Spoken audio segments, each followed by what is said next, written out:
and welcome to the Art of Decluttering podcast. I'm your host, Amy Revell. I'm an author, a podcaster, a decluttering and organising expert, a business owner, a mum, a wife, a friend, a ADHDer, an Australian. That's all I can think about at the moment. But it is lovely to have you here listening and joining in.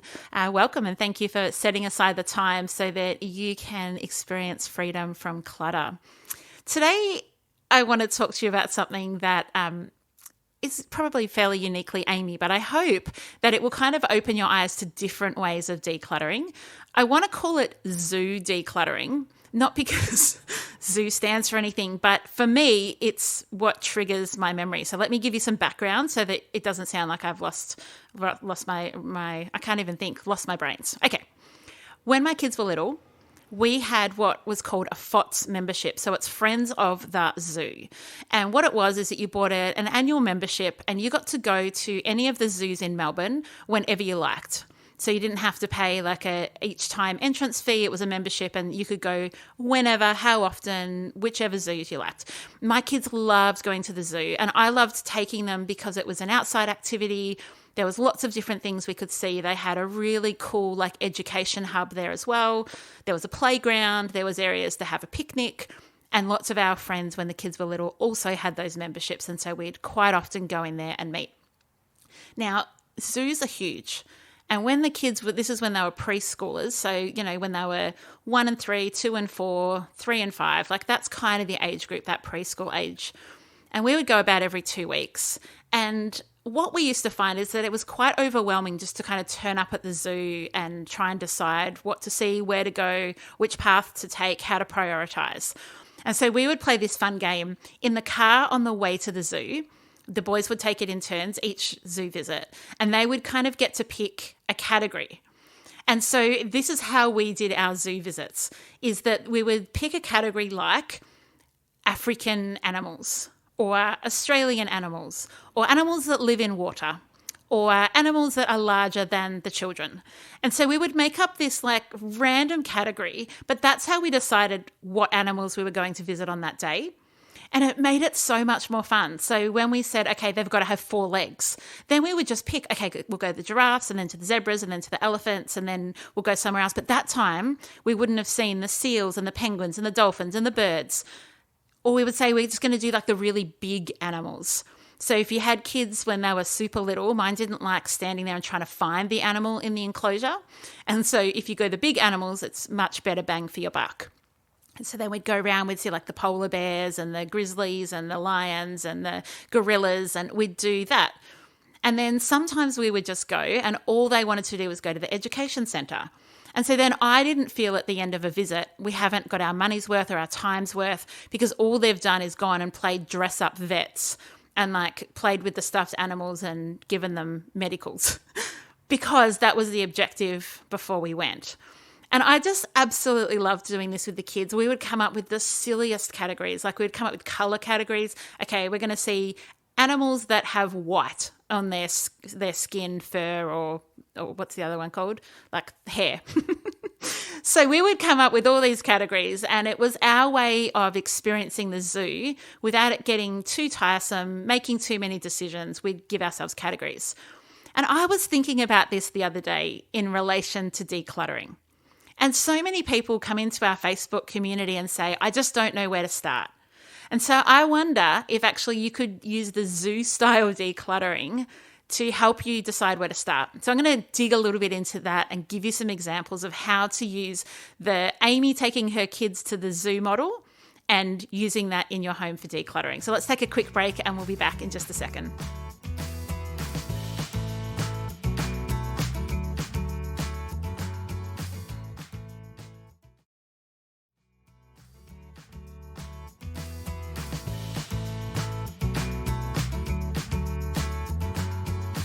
So let's use these categories for around your home. One category you might do is, I'm just going to declutter things that are sitting on flat surfaces.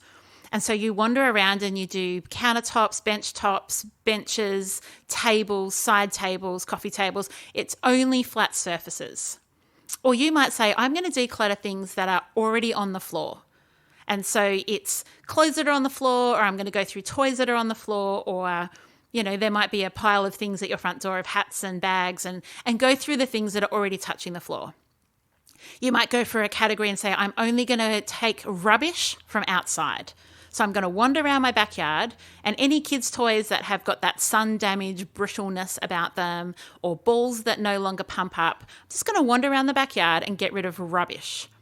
Sometimes I do it bin night, and you've probably heard me talk about it, is I'll get a bag and I want to wander around the house on bin night and just pick whatever I can that goes into that particular rubbish bin. So it might be recycling, so I'm picking up papers and cardboard and boxes, or it might be the landfill, so I'm looking for other things that need to go into landfill. You might want to look around the house and think, okay, today I'm going to declutter along the category of red. And so all you do is you look around and you think, what's red? Do I need to declutter that, or does it need to be kept? And this is really cool if you're doing it with kids. So you might say, all right, guys, today we're going to declutter anything with wheels. And so what I'm not saying is like everything with wheels is decluttered, but rather that's the category that you declutter in. And so you go around and you start off with like the toy cars. Okay, great. Oh, the train set, that's got wheels. And you do that. Like, actually, the toy box has wheels. So let's go through the things in the toy box.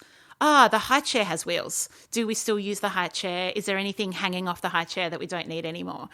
And so it kind of gives you these broad categories, but it also helps you to think a bit creatively and a bit differently about your space. So rather than seeing like, oh, this is what the bedroom looks like, you're actually now just looking for cushions, and you're doing cushions wherever it is in the house. So it doesn't mean that you've got to do the whole lounge room or the whole bedroom or the whole spare room, just looking at cushions. Maybe it's I'm just looking at furniture.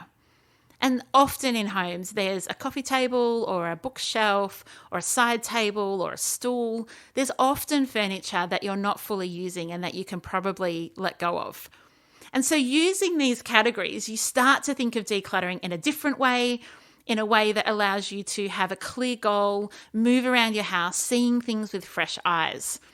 And so, as much as we can say, great, today we're just going to declutter clothes, maybe it's actually going into the wardrobe and going, I'm only going to declutter clothes that I would wear in winter.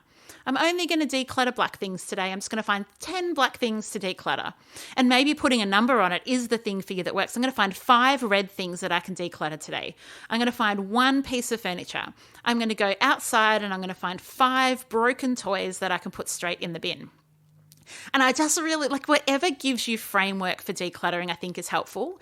So if it's a number, if it's a color, if it's a size, if it's a location, like use these tools so that you can engage in your decluttering with fresh eyes, but also it's awesome for when you're decluttering with kids. It can make a really, really big difference. And maybe that's setting time. Okay, guys, we've got 60 seconds to declutter 3 red things, and everyone kind of goes off and comes back with 1 each. So you can get really creative in how you go about using these things, but being creative allows you to kind of hit it with a fresh, you can go at it with your kids, you can tackle a space that you feel overwhelmed by reducing those parameters. So yes, I'm in the laundry, but I'm only going to declutter tools, or I'm only going to declutter things that are on a shelf higher than my head height. It can literally be whatever you want it to be, but have a bit of fun.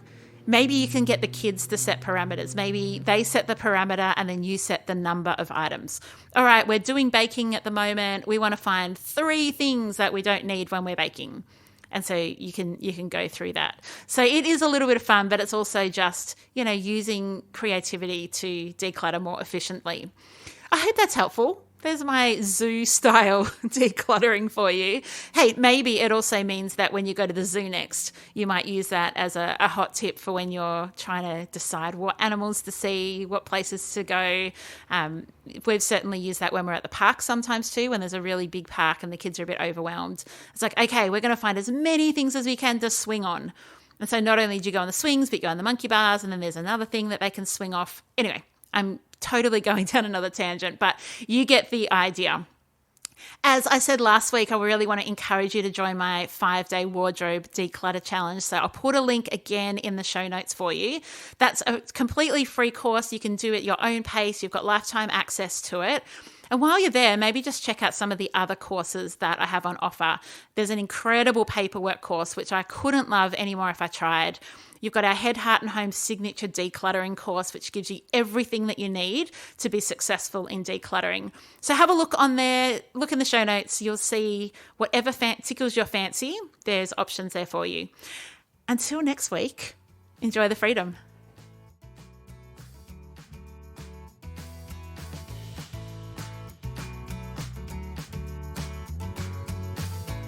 I would like to acknowledge the Wurundjeri people who are the traditional custodians of the land this podcast is recorded on.